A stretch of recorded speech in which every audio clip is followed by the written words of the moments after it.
Before we get to transfer a pattern, we need to physically have it, of course.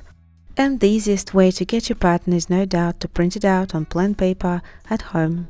If you don't have a printer but have a laptop, you can trace the pattern from the screen. If your pattern has a test square, to ensure the correct size, adjust the screen accordingly. Make sure the screen's brightness is enough to see your pattern through a piece of paper.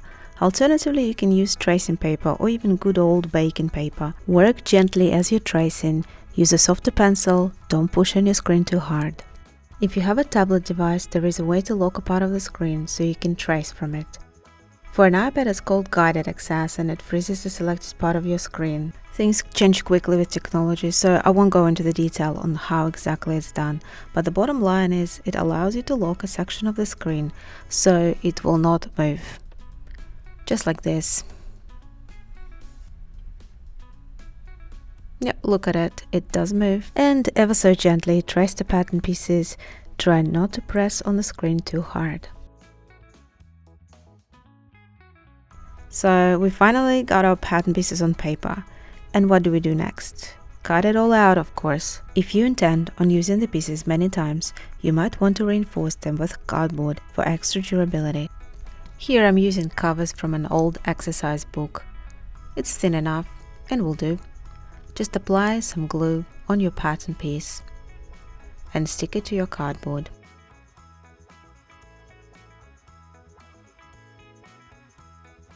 Cut it out and your pattern piece will be ready.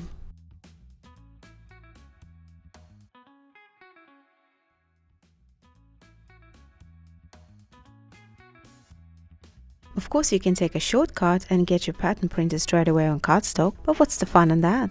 There are a couple of tools that can be used on felt to transfer the outlines of pattern pieces. There are water-soluble markers, heat erasable markers, like a friction pen, chalk, and even a good old piece of soap. My preferred method is generally to use markers on lighter felt colors and chalk and soap on darker shades. Let's test some out. First, chalk. It's easy to work with, especially thinner chalk, leaving a nice and consistent enough outline. Soap is easy as well, but overall the outline is a bit more pale, as you can see. Let's test on lighter felt. I'm not the biggest fan of water-soluble markers, but each to their own. There are so many types and varying quality that I'm sure there are decent ones on the market. Generally, they don't last all that long and can only be found in craft stores. So this one I've gotten from Daiso, and the quality is, it's okay. This marker seems to take time to become visible on felt, and it's smudging all over my pattern too. Next up, heat erasable pen. I like the type called friction pens for its accessibility, variety of tips and colors. There's a certain level of smudging going on as well, but it depends on what kind of tip you're using. I like that I can buy it from many stationery shops, but there are more specialized varieties that you can find only in craft stores. The result is quite decent when you look side by side. Let's try chalk for the good measure. I probably wouldn't use it for completely white felt, but for this cream felt, it looks alright. I guess the main test is how well these outlines can be erased after all. Let's start with the chalky outlines. I'm using a hard plasticky brush made specifically for that, but anything like it will do. After all that brushing, you can barely see any of the outlines. The water-soluble pen is next. I'm spraying a bit of water, though it's not that visible here, but you can see the markings are disappearing. But the wetness is here to stay. The good thing wool felt is water resistant. To erase the friction pen, I'm using an iron on the wool setting with absolutely no steam.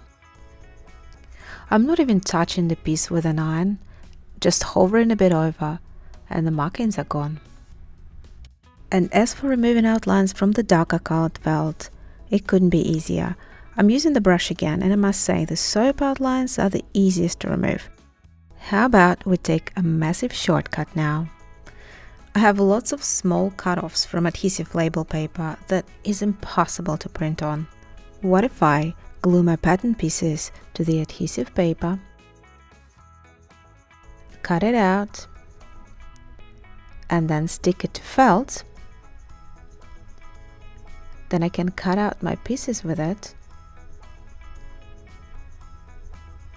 peel off the paper, and there you go, my tiny piece. I can even reuse my pattern by sticking it back to felt and cutting it out again. That's not hard at all. Peel it off again, easier this time. Ta-da! Two pieces. Perfect. I guess the bottom line is there are many ways to transfer patterns, but you don't need specialized expensive tools or devices specifically for that. Try use what you have or what you can access easily, especially if you're just trying it out as part of your hobby. Stay creative. Thank you for watching. Let me know in the comments what your favorite methods are.